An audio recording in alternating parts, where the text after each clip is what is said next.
So, lahat tayo ay may pinanggalingan, tama? Whether galing sa magamit yan, o kaya sa isang event, o kaya sa experience. At lahat ng ito ay nagbigay sa atin ng sentimental value o kaya ng memories. At dahil doon, kung may mga bagay man tayo na hindi dapat natin makalimutan, ay yun yung lugar na pinanggalingan natin. Pero sa inyo mga chikoy, tatalakayin natin yan isa-isa dahil titignan natin kung saan ako nagsimula. Upang makarating ako sa sitwasyon ko ngayon dito sa YouTube. So nandito ako ngayon sa YouTube ko na kung saan ay titingnan natin mismo rito kung ano yung saan ako nagsimula. Kasi gusto ko muna ipakita sa inyo kung saan ako nagsimula gumamit or sabihin natin hindi gumamit ng gano'n. Ba yan?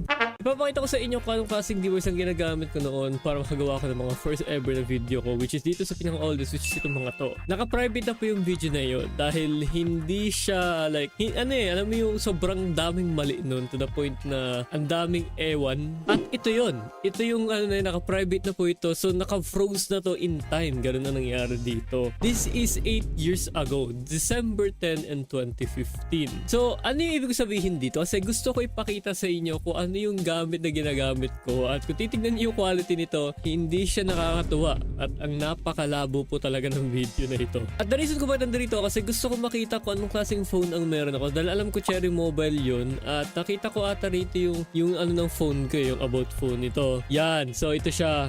Ang model number niya ay W720. So it's the Cherry Mobile Ruby. So dito po ako nanggaling, okay?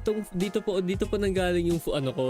Ito yung pinanggalingan ko na phone. Grabe yung Android version ko, 4.2.2 ba yun? Kailan na release yun? February 11, 2013.